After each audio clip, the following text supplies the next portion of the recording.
ডিব্ৰুগড়ত কেন্দ্ৰীয় মন্ত্ৰী সৰ্বানন্দ সোণোৱালৰ নিৰ্বাচনী প্ৰচাৰ মনোহাৰী চাহ বাগিচাত প্ৰচাৰ সৰ্বানন্দ সোণোৱালৰ কংগ্ৰেছে 55টা বছৰে একো কৰিব নোৱাৰিলে মোদী চৰকাৰে 10 বছৰত কংগ্ৰেছতকৈ বেছি উন্নয়নমূলক কাম কৰিছে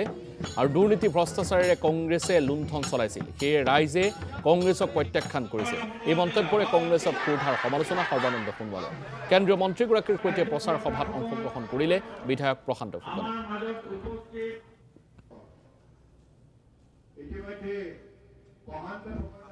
খুব ভাল আৰু সমগ্ৰ অসমতে মানুহে এতিয়া কাম বিচাৰে উন্নয়ন বিচাৰে এনে এতিয়া কংগ্ৰেছৰ দৰে বিৰোধী দলবিলাকে সজাই সজাই সুন্দৰ কথা ক'লে নহ'ব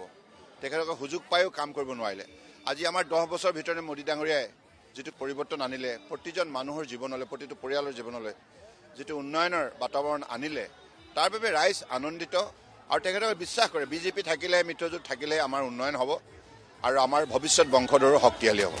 কংগ্ৰেছ ইতিমধ্যে দিশহাৰা হৈছে এই দলটো আৰু এতিয়া মানুহৰ মনত সোমাব নোৱাৰে বহুত বেয়া কাম কৰিলে তেখেতে 55 বছৰ